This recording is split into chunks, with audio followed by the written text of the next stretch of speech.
Well, again, welcome to Bridlington on Thursday the 21st of May 2026. Air temperature 14°C, relative humidity 84%. There's a wind from the south-southwest at 11 miles an hour and the UV factor is currently 3.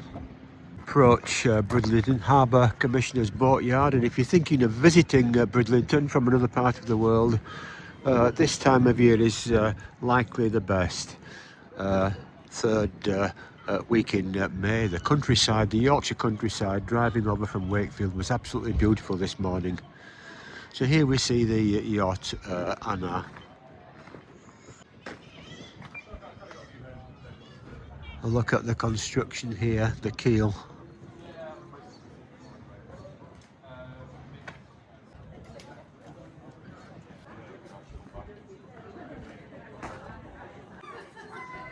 Interesting difference in the keel here. Not that I know much about boats. Well, I used to actually sail a topper racing dinghy on the Wayfarer, but that's a very long time ago.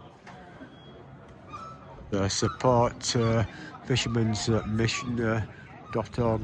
There's a dental charity there, the prostate cancer store there, hiding public health van there about drug abuse, help and alcohol. Let's head to the harbour and see what's going on this morning. There are just a few drops of rain coming down, although the weather app on my iPhone said this morning no rain for 10 days. I looked at it again an hour or two later, rain in 30 minutes. You've got to laugh a bit at that, haven't you, really? Oh, here we are at the boat lift. Oh, that was just behind me, that structure. And here we've got, of course, the Gypsy Race River that enters the harbour just here, although the tide is in.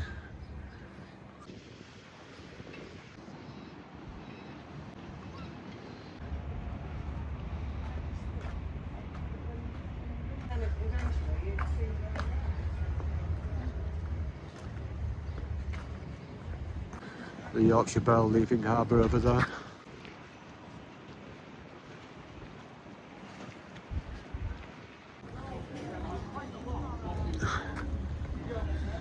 Mr. Whippy, £2 ice cream, lemon top or Mr. Whippy, seafood bar, pirate ship.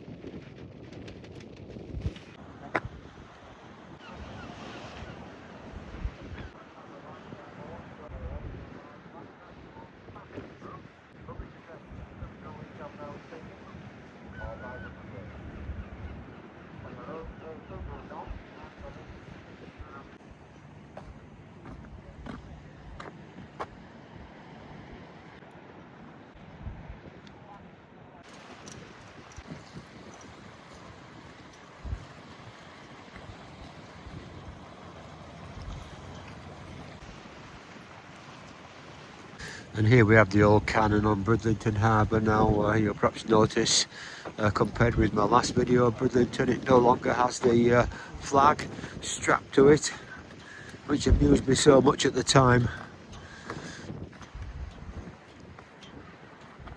And there we have, out in the greyness and the grim looking North Sea, the white chalk cliffs of Flamborough Head, of course. It's cold, it's 14°C, feels more like 5 or 6°C. There's supposed to be a heat wave starting now. I don't know whether that applies to Bridlington or not, if the wind's coming in from the sea there.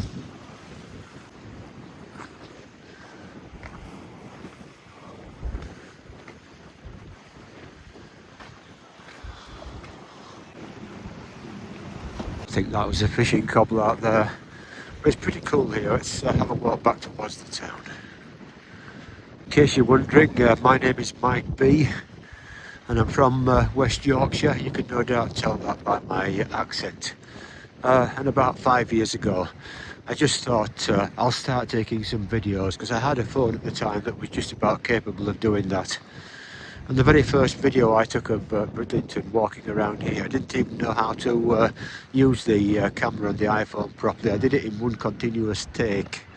I should say I'm not at all interested in the YouTube creators program, which I think my videos have reached a point now where they're eligible for some sort of payment. I'm not at all interested in that, and don't intend to make any profit whatsoever out of these films, no matter how big this channel gets.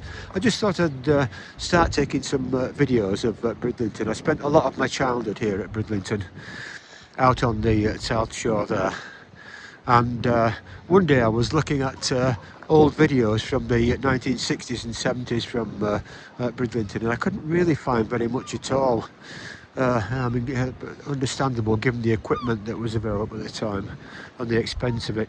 So I thought I'll start taking some videos here, and perhaps that could be like a record for posterity. I don't know how many years I'm going to film Bridlington and other places, but I thought that might be interesting for future generations to have a look at.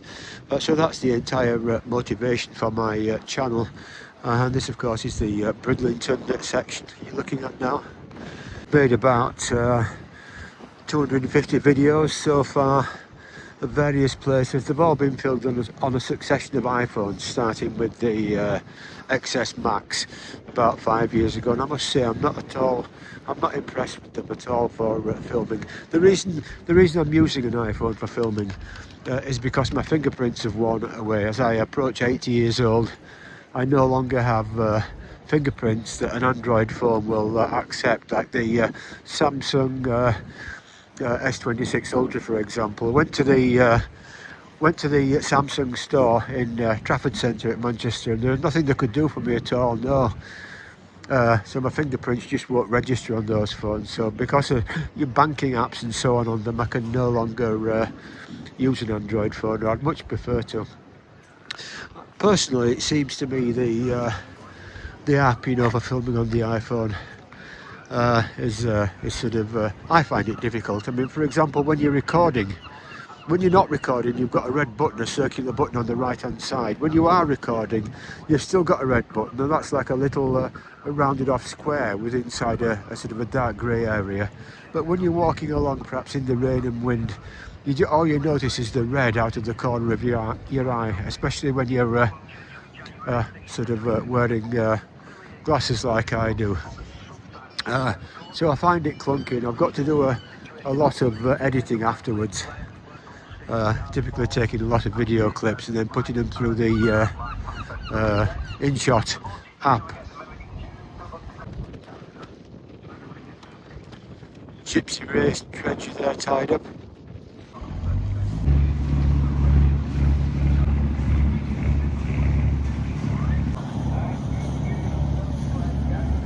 And there's Sean taking his pirate ship out, perhaps to begin the day's taking trips for passengers. It's a beautiful ship, isn't it? I think he once told me that it was a converted fishing boat, you know, at the end of the white fishing industry, perhaps here at Bridlington. A lot of these boats sort of went out of commission in one way or another, but Sean had this converted, and it makes a beautiful boat to go on a pleasure boat out of Bridlington, doesn't it? Just thinking of the history of it as well, you can see how seaworthy it is.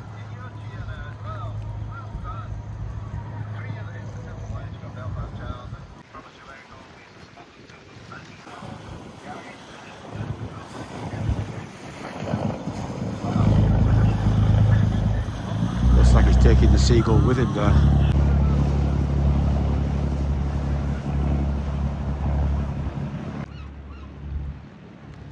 Pirate ship just coming alongside here on Bridlington Crane Wharf. And here you see the underpinnings of Bridlington Crane Wharf. I find it a quite interesting sort of steel structure there. And I've been under there and taken a video of that. And there is what I call Bridlington's secret underwater toilet. Well, it is half underwater at certain times, and I've taken a video of that. I mean, You are in a close-up. Now, interestingly, I'm sort of filming this on an iPhone 17 Pro, which is the leading iPhone in this year of 2026, at least in May, until the new ones come out in September, October. But I have a video on the channel here. Bridlington's secret underwater toilet. You'll find it there. One of the very earliest videos I took, and it seems to me that the quality of the video is actually better than this 17 Pro that I'm using now. Now that is an iPhone from approximately 5 years ago. I don't know why that is.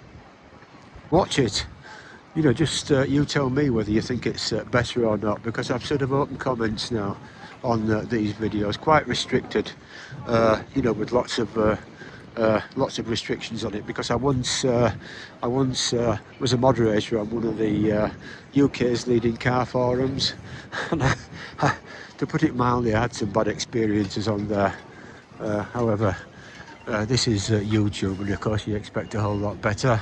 Things that went on that forum, people who were drunk and getting banned, and then creating multiple new accounts. It was a crazy period in time. Of course, I'm not going to tell you what forum that was.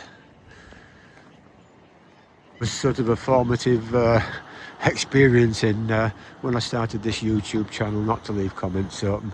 So I say the comments are restricted, but it would be nice to hear from anyone who likes these videos I've been making of not just Bridlington, but also other places such as in Italy, Naples.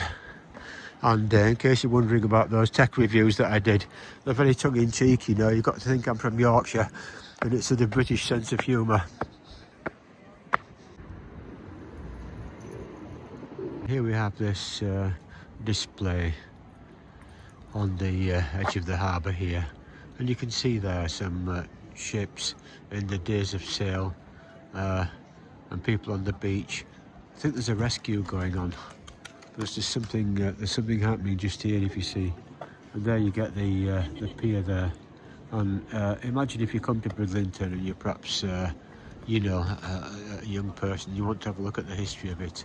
So you'd come to look at that, and then you would just turn to see the harbour.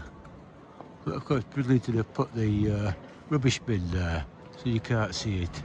So you can see it there. If it wasn't for the rubbish bin, you could see the actual harbour. Rubbish bin, of course, could have been put in this space here. But there you go, it is what it is. Worth having a look at anyway. And if you're 6 foot tall like me, you can no doubt see over the top of it. There you go. Let's have a walk down the steps here. Bridlington hoping for, well, I think they were applying for Town of Culture. Recently, I'm thinking about it. You've still got the pole there,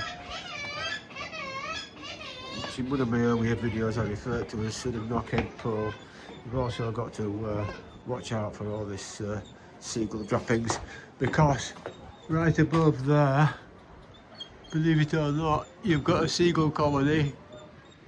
You have a couple bravely ascending the steps, with the seagulls there with their rear ends poking backwards from the ledges there. Must resemble a cliff. Happier times now at Bridlington. What is it, 6 years since the pandemic, when I first came to Bridlington and did a bit of filming. The place looks much brighter, doesn't it, and sort of rejuvenated. And I remember this sort of circular display here. It had worrying themes about the pandemic, wear masks, social distancing and so on. Now it's much happier. It's advertising a musical. 9 to 5. But now at Bridlington. Have a look at that. So that's Tuesday the 11th, Saturday the 15th, August 2026. And there's the number at the bottom, if you're interested. Walking through Bridlington now. And we've got what used to be Costa Coffee. I wonder what happened there to cause that. Oh, that's sad. Barker's Gifts and Souvenirs. That's now closed. Oh, Greggs looks to be thriving now. Greggs has started selling confectionery. It was until 11:30 for a fire drill, someone's just told me.